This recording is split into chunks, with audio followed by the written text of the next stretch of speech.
बिस्मिल्लाहिर्रहमानिर्रहीम अस्सलाम वालेकुम रहमतुल्लाहि वबरकातुहू। डियर स्टूडेंट्स, आज हमने 9th क्लास की केमिस्ट्री का नेक्स्ट टॉपिक पढ़ना है। टॉपिक का नेम है how to write a chemical formula.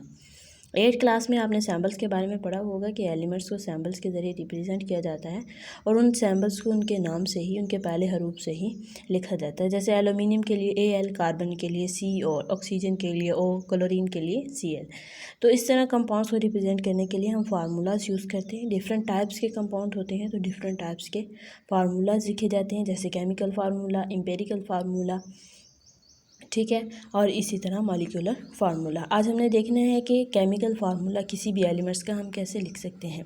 ठीक है, steps to write a chemical formula. सबसे पहला स्टेप है symbols of elements written side by side, first positive ion and then negative ion. जो भी कंपाउंड का फार्मूला लिख रहे हैं उसके अंदर यूज़ होने वाले जो एलिमेंट्स होंगे उनको आपने साइड बाय साइड लिखना है इस तरह से।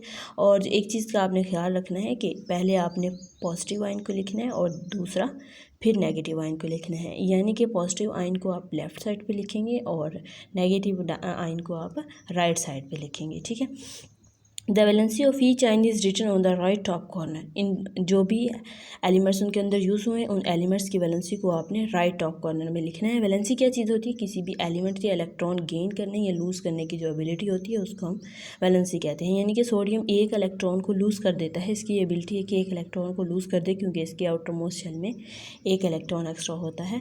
इसके ऑक्टेट को कंप्लीट करने के लिए ये क्या करता है, अपने इस इलेक्ट्रॉन को रिमूव कर देता है, तो इस पर पॉजिटिव 1 चार्ज आ जाता है।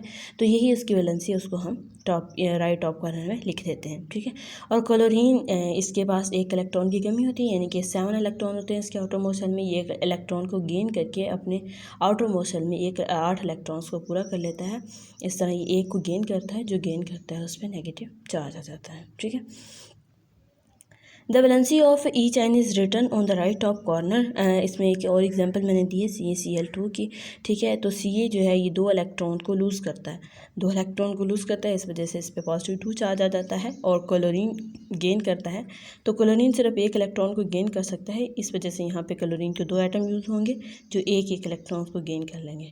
ठीक है, और इनकी वैलेंसी को राइट टॉप कॉर्नर में लिख दिया गया। इसी तरह NaCl की वैलेंसी को भी राइट टॉप कॉर्नर में लिख दिया गया।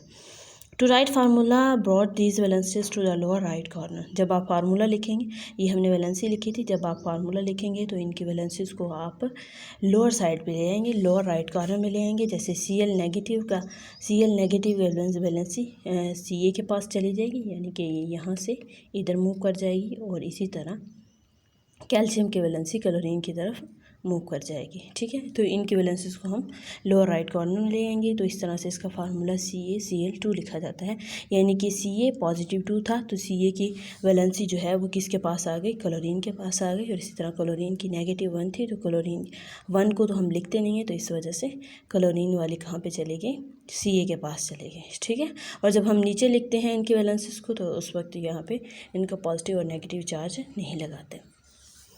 If valencies are same don't write in chemical formula. अगर वैलेंसीज सेम है तो उनको केमिकल फार्मूला में नहीं लिखा जाता। जैसे NaCl का है, तो जब NaCl इनकी दोनों की वैलेंसी एक एक है तो हम इसको सिंपल इसी तरह Na और Cl लिखते हैं। ठीक है, और इसी तरह अगर 2 किसी चीज़ की वैलेंसी हो, जैसे सोडियम कार्बोनेट है या फिर कैल्शियम कार्बोनेट है, तो उसको लिखने के लिए हम इस तरह लिखते हैं CaCO3।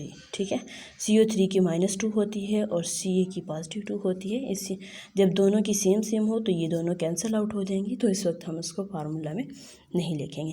If a radical is present having net charge on it then write the net charge in chemical formula instead of separate atom.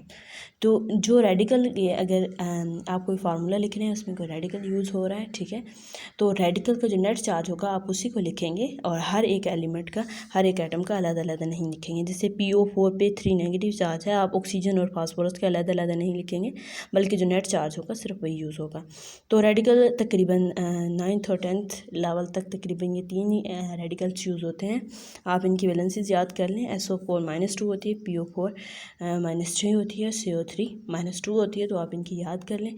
इसके हिसाब से फिर आप फार्मूला लिख सकते हैं। ठीक है, जैसे Ca का, जैसे मैंने CO3 का यहाँ पे लिखा है CO3 -2 और Ca पॉजिटिव 2। ठीक है, इसी तरह आप PO4 3 नेगेटिव और SO4 2 नेगेटिव का भी लिख सकते हैं। रेडिकल क्या चीज़ होती है? कम्बिनेशन ऑफ 2 और मोर एटम्स बियरिंग नेट चार्ज। अगर दो या दो से ज़्यादा एटम्स कंबाइन हैं और उनके ऊपर कोई चार्ज है तो उसको हम रेडिकल्स कहते हैं। ठीक है।